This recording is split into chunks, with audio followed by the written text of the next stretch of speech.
Hukum Sumatera Barat ingin mewawancarai terkait kehumasan yang ada di Kementerian Hukum Sumatera Barat. Ikuti keseruan kami ya guys. Dadah!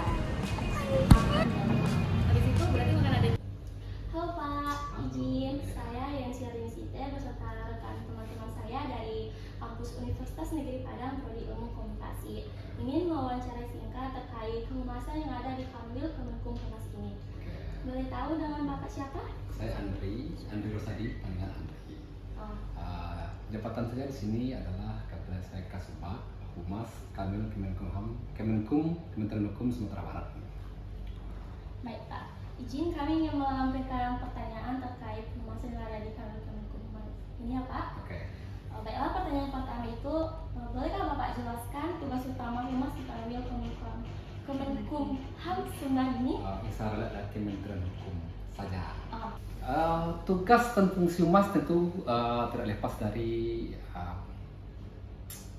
menimbulkan citra positif bagi pemerintahan, terutama pemerintahan Prabowo saat ini. Kan?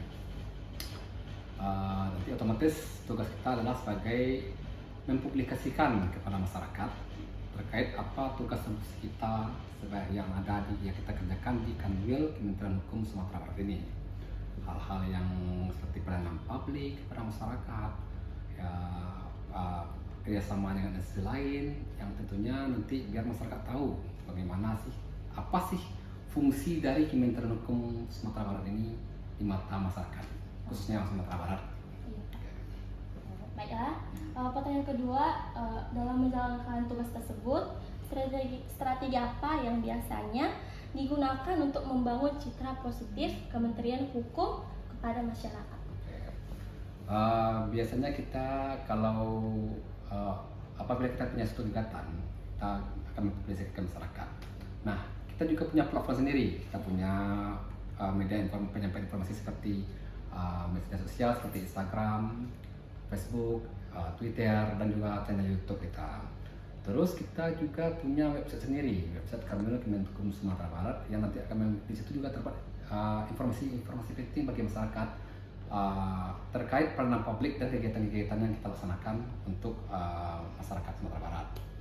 Terus kita juga melakukan kerjasama dengan para media massa seperti media-media online, terus media massa seperti media televisi, media cetak, gitu kan, untuk membantu publikasi kita terhadap apa yang kita kerjakan di kantor ini.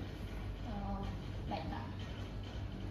Jadi kalau boleh tahu nih, apa tantangan terbesar yang sering dihadapi Humas dalam berkomunikasi atau menyebarluaskan informasi kepada masyarakat? Kalau tantangan sih sebenarnya mungkin feedback ada dari masyarakat mungkin ya. Ya kan tidak semua yang masyarakat itu mempunyai pikiran yang positif terhadap pemerintahan yang kita lakukan. Mungkin ada beberapa kepentingan masyarakat yang rasanya mungkin merasa tidak puas dengan pelayanan kita. Nah, nanti mereka melakukan komplain. Ya, kadang-kadang oke lah kalau misalnya akun mereka atau akun-akun yang asli itu bisa menyikapi, memberikan solusi kan. Kalau bapak punya permasalahan dengan kita, silakan datang ke kantor. Nah, biasanya yang kami hadapi di kehumasan ini, biasanya ada ya postingan-postingan, misalnya kita melakukan postingan pemberitaan ini, ada netizen yang nyeletuk gitu, maksudnya ya melakukan komentar-komentar negatif itu yang tidak bisa dipertanggungjawabkan. Nah, kita sebagai humas itu tugas kita untuk mengkomentarnya, memberikan alasan, memberikan jawaban yang bisa diterima oleh masyarakat umum. Jika mereka tidak puas, kita juga bisa pelayanan secara langsung. Misalnya ada permasalahan dalam satu daerah, gitu kan, terhadap pelayanan kami tentang publik di masyarakat. Mereka tidak puas, kita terima secara langsung. Jika melalui platform medsos kita tidak menemukan jawaban atau kesepakatan itu. Jadi yang terakhir nih Pak, pertanyaan terakhir itu media atau sarana komunikasi apa yang digunakan oleh Humas untuk menyampaikan informasi kepada publik? Ya, itu tadi ya saya bilang ya, kita mempunyai media sosial, terus punya website, terus kita bekerjasama dengan pihak-pihak eksternal terkait pemberitaan seperti media massa, televisi, media cetak. Intinya kita harus sebagai Humas kita harus menjaga hubungan baik dengan antar instansi, dengan media massa, terutama wartawan gitu kan. Nah, bagaimanapun juga jika ada terjadi permasalahan atau yang disebut di Kementerian Hukum, mereka nanti sebagai ya pintunya nanti yang akan mengkontak nanti.